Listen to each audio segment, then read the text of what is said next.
Magandang araw po, mga batang Maynila, sa mga nanay at tatay ko at sa aking mga pinakamamahal na lolo't lola sa lungsod ng Maynila. Ito po ang inyong lingkod at ito po ang Talk to the People wherein ito po yung programa ng Manila Public Information Office kung saan dito po ay agarang nag-update ang inyong pamahalaang lungsod kung kinakailangang i-update ang mamamayan dito sa atin at yung mga taong dumadako sa ating lungsod. Lalo na kung may mga aberya o insidente na mahalagang ma-update at makuha nyo kagad ang sapat at tamang impormasyon na nanggaling mismo sa pamahalaang lungsod ng Maynila. Muli po, kung hindi po kalabisan sa inyo ngayong hapon, again, sana po nasa mabuti kayong kalalagayan. Amin pong ipinakikisuyo na please do share this broadcast, live stream ng inyong city government sa inyong mga kaibigan, kakilala at mga kamag-anak o kapit. As you all know, gusto po namin kayong bigyan ng update sa nangyaring insidente noong isang gabi dito sa lungsod. At malaganap sa buong Metro Manila ang Riding in Tandem Robbery Hold-up Group. At ang pinaka-latest nila ay nangyari po dito sa Tondo, sa Salonga, Balot. At ang isa pong biktima, lililang biktima, ay dati pong pulis Maynila. Kakaretiro lang o. Retiro ng maayos, matagal naglingkod sa mamamayan sa lungsod ng Maynila, taga Maynila, Tondo. Dito po pinanganak, dito po lumaki, dito nag-aral, dito rin naglingkod sa atin bilang pulis. At sa hindi inaasahang pagkakataon, may dalawang kriminal nadisgrasya po si George Capistrano, na dati ko ring security at hindi ko lang po security, kaibigan din po namin. At yung nakikita niyo sa likod na mga pulis, ay mga pulis na mga kaibigan namin lahat. Kasi po pag usually para lang magka-idea kayo, sa Maynila po, medyo mabigat po ang bonding ng pulis sa kapwa-pulis. Lalo pa kung dito at Tubong, Maynila. Yung iba po naman dito na nakakasama namin na pinadadala ng Philippine National Police ay nagiging barkada rin namin. Because we have that kind of brotherhood in the city. At totoo po, nung mga araw nga po, meron pong kasabihan dito nung araw, talaga pong bata po ako noon. Cop killer never grows old. Sabi nga ho dito sa Maynila. But the thing is, bago na ang panahon, may mga bagay na kailangan sundin sa pagpapatupad ng batas. At ang tagubilin ko lagi sa mga pulis, pagkamat magkakaibigan, kakilala, kapitbahay, kababata, ipatutupad ang batas ayon sa mga lituntunin ng mga umiiral na batas din. Tama at sapat. O kaya po through the years, may mga kriminal na lumalakas ang loob dala sa mga makabagong batas o mga bagong alituntuning dapat tukdin ng mga opisyal na pulis at mga police or enforcement unit. So, having said that, mayroon po tayo isang biktima ng pulis. At kahapon ako'y nanawagan na sumuko at ang pinanawagan ko lamang ay yung driver ng motor na isa sa dalawa na suspect doon sa pangyayaring sa krimen na nangyari. Then dahil nga po as you all know, ibang uri po ang Maynila. Meron po kaming dating pulis taga Tondo rin na tinawagan suspect na si B-Boy. Ito po si B-Boy. Ito po yung ito po yung may tangan-tangan ng motor. Pakita mo nga ulit yung video. Gusto ko lang kumpirma.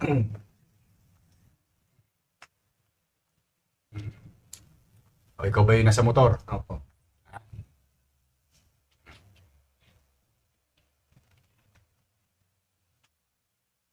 Ikaw yan. Sigurado ka? Opo. Post mo na.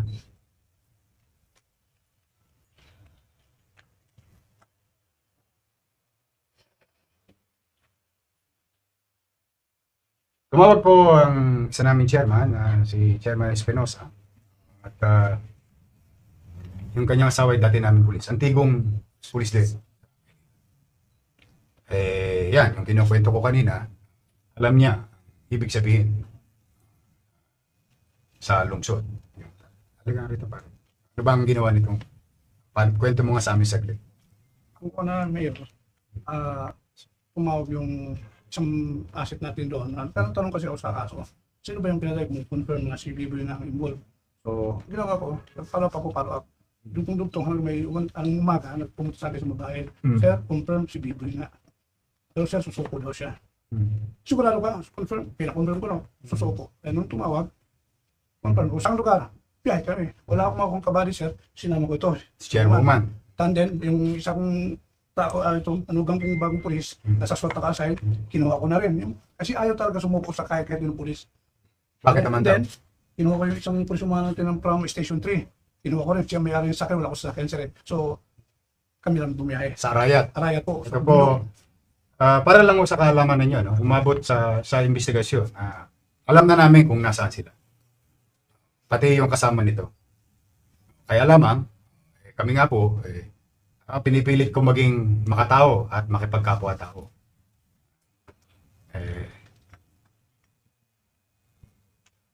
Talagang binigyan ko to ng pagkakataon para ma-resolve agad at makapagbigay ng hustisya sa pamilya ni George at yung mga hinold up nila, ang grupo nila. Noong Enero, si Mijares, yung isa pa sa Kabagan, sa may Sampaloc, yung tindahan ng pansit.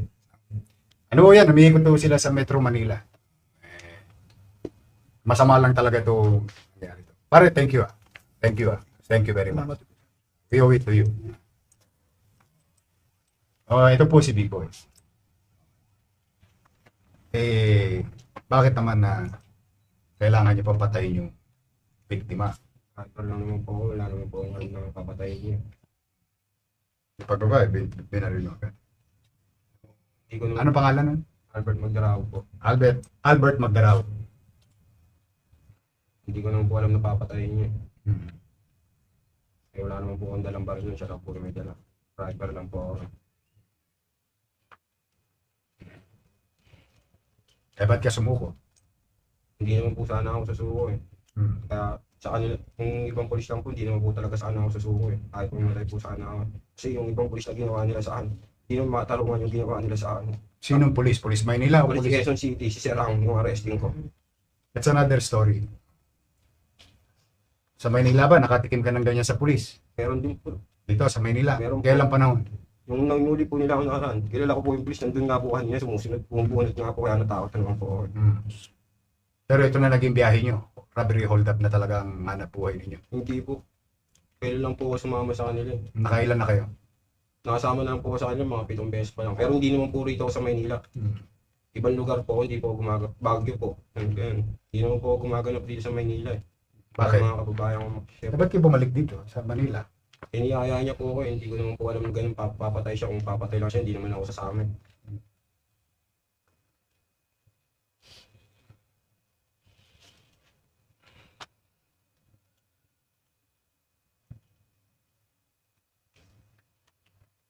Anyway, ito po, marami nang binigay sa aming impormasyon. Thank you sa impormasyon mo. Iimbestigahan po ito at ito itatanganan nila Dave dyan sa homeside at sisiya sa atin. At doon sa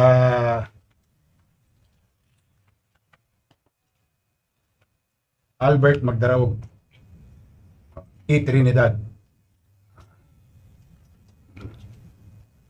Lapit ka na. Lapit ka na mahuli. Anyway, maraming salamat sa binigay mo lahat ng impormasyon sa amin dito. Yun po mga kababayan, bilang update sa inyo sa sitwasyon nitong isang krimen na para sa amin. This is something personal to the Manila Police District. While everything is really being given attention, ibang uri lang ho ito. Kasi yung pulis na napatay kilala pong mabait na pulis.